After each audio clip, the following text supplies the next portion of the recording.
এখানে স্প্রিং কিংবা সামারে হাঁটতে বেরোলে রাস্তার পাশে এরকম ফুলের সমারোহ দেখাটা খুবই একটা স্বাভাবিক।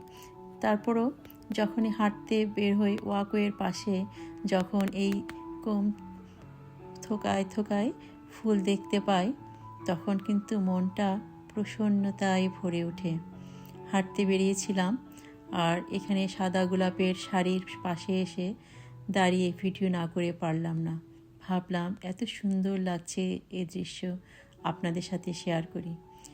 সাদা গোলাপ সবুজ পাতার ফাঁকে ফাঁকে এত সুন্দর লাগছিল আর বাতাসের দোলায় এরা প্রাণবন্ত হয়ে উঠছিল।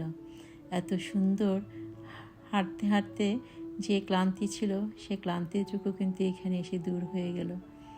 খুব ভালো লাগলো, তাই আপনাদের সাথে এটা শেয়ার করলাম।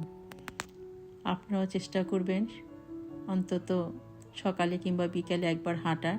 যদিও আপনাদেরকে বলছি, কিন্তু আমি নিজেই অনেক কষ্টে ঘর থেকে বের হয়ে হাঁটার জন্য, বিশেষ করে কাজ করে বাসায় ফিরে আসার পর এত টায়ার্ড লাগে যে হাঁটতে ইচ্ছে করে না। তারপর হাঁটা দরকার বলে মাঝে মাঝে এখন জোর করে বেরিয়ে পড়ি হাঁটাহাঁটি করলে শরীরটা ভালো থাকবে, সেই উদ্দেশ্যে যাই। তারপরেও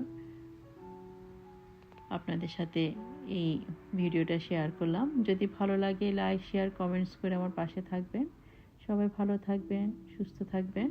আল্লাহ হাফেজ। আসসালামু আলাইকুম ওয়া রাহমাতুল্লাহি ওয়া বারাকাতুহু।